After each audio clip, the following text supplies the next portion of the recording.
Bonjour à tous, voici une vidéo pour vous aider à remplir le formulaire pour vos disponibilités en régulier pour CSN. La nouvelle convention nous demande d'appeler le premier numéro de téléphone à votre dossier. Alors, vous allez dans Dossier employé. On clique sur Renseignements personnels. Moi, j'ai seulement qu'un numéro de téléphone et je sais que c'est celui-là que je veux qu'on m'appelle. J'ai rien à changer. Advenant que vous avez deux numéros et que votre numéro de cellulaire est celui que vous voulez qu'on vous appelle et qu'il est en deuxième, on clique ici sur Nouveau en haut à gauche. On va changer le numéro de téléphone de place parce que c'est seulement que le premier qui apparaît à votre dossier qu'on doit téléphoner. Ainsi que si vous travaillez cette journée-là, on doit vous appeler aussi au département. Donc, pour le numéro de téléphone, je le change. Quand j'ai terminé, je reviens ici, sauvegarder. Je dois rentrer mon mot de passe à nouveau. Et le système va me dire le document a été sauvegardé. Donc, ça, c'est la façon de changer vos renseignements personnels. Je clique OK. Je reviens ici en bas de la liste « Disponibilité ». Vous avez l'onglet « Ma disponibilité ». Donc, vous voyez toujours l'horaire des prochaines 2 semaines qui commence un dimanche et se termine le samedi 2 semaines plus tard. Vous allez voir dans les petites cases quand vous allez rentrer votre formulaire de dispo, vos petits nuits, jours, soirs, dépendamment de ce que vous avez choisi. Deuxième onglet « Mes disponibilités ». Que ce soit refusé ou accepté, vos disponibilités vont toujours rester à votre dossier. Donc, vous pouvez aller les voir. Aujourd'hui, on fait nouvelle demande. Deux choses. Vous pouvez commencer d'un document vide ou de votre dernière demande. Donc, vous voyez ici le petit rond noir. Je peux le changer de place de ma dernière demande. Donc, si j'en ai déjà fait, j'ai quelque chose à changer qui n'est pas grand-chose. Au lieu de tout refaire le formulaire, je fais de ma dernière demande, je rentre une nouvelle date et je vais voir mon dernier formulaire fait. Je pourrai changer ce que j'ai à changer. Pour aujourd'hui, on part d'un document vide. Alors, vous allez devoir entrer une date. La date, c'est la nouvelle convention collective qui choisit les dates de mise en vigueur des formulaires de disponibilité. Alors, si vous ne les avez pas, vous pouvez rentrer la date de votre choix ou la date à partir de demain, une journée de plus qu'aujourd'hui, pour qu'elle l'accepte. Le Logibec est seulement pour les types de disponibilité en régulier. Donc, vous n'avez rien à changer, cocher ou décocher. C'est la seule façon de rentrer pour Logibec. Je fais suivant ici en gauche. Alors, pour CSN, vous avez à chaque page des consignes et renseignements supplémentaires à droite. Hein, on le sait bien, si on va chez IKEA et on s'achète un bureau, si on ne lit pas les instructions, notre bureau ne sera pas monté comme il faut. Alors, CSN, même chose pour vous. Si vous ne lisez pas les consignes, vous ne pourrez pas remplir vos formulaires comme il faut. La salariée détentrice de poste doit exprimer sa disponibilité en incluant le nombre de jours à son poste. Alors, si j'ai un poste à point 4, à point 7 et que je désire travailler à point 10, un temps complet, je mets 10 dans ma case ici. Je ne mets pas juste 7 ou 4 ou je ne mets pas juste 3 pour compléter. Alors, je mets le montant total de ce que j'ai comme poste et ce que je désire travailler en extra. Indiquez dans la section commentaires si vous êtes disponible pour des corps atypiques. Alors, un corps atypique, c'est un horaire de 12 heures en régulier, des corps à heures brisées, des postes services externes ou suivi clientèle, des postes régionaux, si oui, spécifiez le ou les territoires. Vous avez aussi ici la liste des territoires. Choix de disponibilité minimale. Alors, pour le non-détenteur de poste, soit vous avez le choix entre 4 jours par période de 14, soit un quart sur 3 installations ou 2 quarts sur 2 installations, dont une fin de semaine sur 2 qui est toujours obligatoire. Vous avez option numéro 2, point 6, donc 6 jours par période de 14 jours, sur 2 quarts dans une installation, dont une fin de semaine sur 2. Ou l'option numéro 3, 8 jours par période de 14, sur 1 quart dans une installation, dont une fin de semaine sur 2 obligatoire. Pour les étudiants, vous avez le choix de ces 3 options-là ou, ici, l'étudiant, c'est le seul qui peut choisir de travailler toutes les fins de semaine. Donc, votre choix reste un point 4, une disponibilité à toutes les fins de semaine sur un quart de travail dans 2 installations ou une disponibilité à toutes les fins de semaine sur 2 quarts de travail dans une installation. Alors ça, c'est vos choix de disponibilité minimale. Ce qui veut dire, moi, j'ai un poste à point 4, je désire travailler à temps complet. Donc, je choisis une fin de semaine. Le premier dimanche va avec le dernier samedi. Et ce samedi-ci va avec ce dimanche-là. OK? Toujours faire suivre notre fin de semaine qui est obligatoire. Donc, je ne peux pas faire les 2 samedis ou les 2 dimanches. Je dois choisir une fin de semaine complète. Alors, je choisis mes autres journées que je désire travailler, donc du lundi au vendredi. Là, c'est un choix à moi de mettre sur 2 quarts de travail. Vous pouvez le faire sur un quart, dépendamment de la disponibilité minimale que vous choisissez. Alors, si je veux travailler 10 jours, je vais mettre 10 jours ici. Mon 10 jours, bon, si je lis mes disponibilités minimales, 10 va le plus proche, c'est 8. Donc, j'aurais été obligée sur un quart, moi j'en choisis 2, dans une installation. Ça, on va le voir tantôt pour les installations. Disponible pour des quarts incomplets. Si je coche, ça veut dire que si, exemple, je suis PAB, je peux aller cocher mon quart incomplet pour pouvoir faire des transports. Des transports, vous savez, habituellement, c'est un 3-4 heures.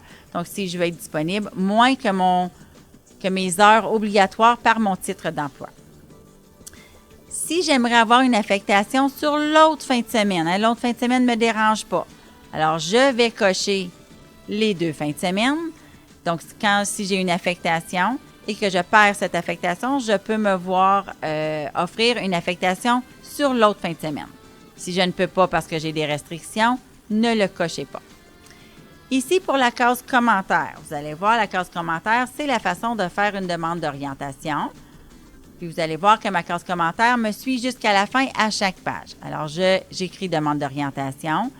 Et quand je fais une demande d'orientation, je dois inscrire le titre d'emploi que j'aimerais avoir la demande d'orientation et aussi soit le département ou l'installation. Je ne peux pas inscrire juste Hull ou Gatineau. Ce n'est pas à nous de choisir où vous aimeriez être orienté. Donc, vraiment important de spécifier. Petite parenthèse. Vous voyez ici, si vous choisissez de travailler juste point 4, la disponibilité minimale dit bien 4 jours par période, soit sur un quart dans 3 installations. Alors, si je désire être disponible à point 4 sur un quart, mais je ne suis pas orientée dans 3 installations, mettons, je suis juste orientée à Hull. Bon, mais ce que je dois faire pour la convention, je fais une demande d'orientation dans 2 autres installations. Donc, je suis dans l'autre page, la page suivante, je vais être disponible, exemple Hull. Je vais faire une demande d'orientation comme agente administrative classe 3, mais Gatineau et Pierre-Janet. Fait que ça, au total, ça me fait 3 installations. Donc, vraiment important. Donc, même chose je vais être disponible à point 4 sur 2 quarts dans 2 installations. Je suis orientée seulement que dans une. Alors, je fais ma une à l'étape 3 de 4. Et dans ma demande d'orientation, je vais aller me faire une demande d'orientation d'une autre installation. Le même type d'emploi, mais une autre installation. Donc, ça va faire le 2. Donc, la demande d'orientation s'additionne à votre disponibilité. Donc, autant sur 3 que sur 2 installations. Ensuite de ça, je fais suivant pour mon étape 3 de 5. Vous avez ici les 3 questions qui se rapportent aux disponibilités minimales. Alors, première question, c'est êtes-vous disponible à 4 jours? Bien, je suis disponible plus que ça. Donc, je réponds non. Si vous ne répondez pas aux questions, vous ne pourrez pas aller à l'étape 4 de 5. Êtes-vous disponible 6 jours? Je suis disponible plus que ça? Je dis non. Alors, moi, je m'accroche à la disponibilité qui était 8 jours. Alors, êtes-vous disponible 8 jours par 14 sur un quart dans une installation, dont une fin de semaine sur 2? Ma réponse est oui. Ma demande d'orientation, vous voyez, me suit encore. Si je suis étudiant et que je choisis une des disponibilités sur les 2 fins de semaine, important pour nous, service de remplacement, parce qu'on ne peut pas savoir que vous êtes étudiant. Quelqu'un peut choisir aussi bien d'être disponible à point 4 et ne pas être étudiant. Alors, si je suis étudiant, je vais l'inscrire ici. Oups. Voyons, étudiant. Je vais l'inscrire pour que la personne qui va traiter ma disponibilité comprenne pourquoi j'ai choisi les 2 fins de semaine à travailler, parce que c'est juste l'étudiant qui peut avoir ce choix. Alors, j'ai écrit étudiant, j'ai écrit ma demande d'orientation avec un titre d'emploi. Je vais me faire orienter à l'hôpital de Gatineau. Je peux aussi bien écrire juste ça. Alors, ça, c'est fait. Je fais suivant. Ici, mes titres d'emploi. Titre d'emploi tel qu'indiqué dans vos consignes. Sélectionnez le ou les titres d'emploi ou le ou les départements pour lesquels vous êtes disponible et orienté. Alors, je dois avoir déjà fait le titre d'emploi pour les départements que je vais rentrer. Alors, je fais ajouter. Mon titre d'emploi à moi, c'est agente administrative classe 1. Je vais le chercher ici. Je fais le petit OK en haut à gauche. Dans département, je fais ajouter. Vous voyez ici, j'ai 1 pour Hôpital de Gatineau et j'ai tous les départements de l'hôpital en dessous.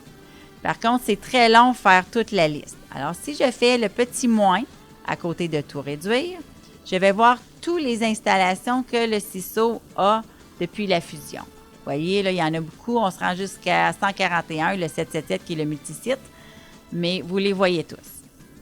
Ensuite de ça, moi, je suis orientée et je désire travailler dans le site 49, ici. Je clique sur le petit plus qui va me donner tous les départements avec ce site. Donc, c'est site 49, installation qui est au 92 Saint-Raymond. Là, je vais chercher mon département où est-ce que je suis orientée. Si je clique ici, là, je vais tout cocher. Je ne peux pas faire ça. Vous n'êtes pas orienté dans tous les départements de l'installation. Alors, j'enlève mon crochet. Je remets seulement que le département où est-ce que je suis orientée et je vais cliquer mon petit OK ici en haut à gauche. Vous voyez, ça s'est mis dans la case. J'ai mon titre d'emploi, j'ai mon département.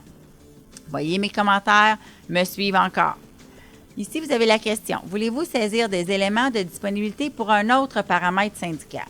Si dans un passé, j'étais PAB, alors ce n'est pas le même syndicat que pour être agente administrative. Je désire encore travailler là aussi parce que j'ai juste un poste à point 4 et je veux vraiment compléter à point 10.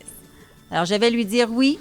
Je vais aller chercher le paramètre syndical qui va avec d'être PAB et je vais aller faire ici ajouter. Je vais ajouter le titre d'emploi PAB et aussi les installations et ou départements où est-ce que je suis orientée.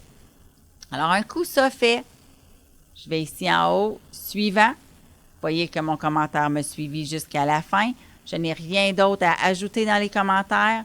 Je fais terminer. En faisant terminer, ça va aller au service de remplacement. On va pouvoir traiter votre demande.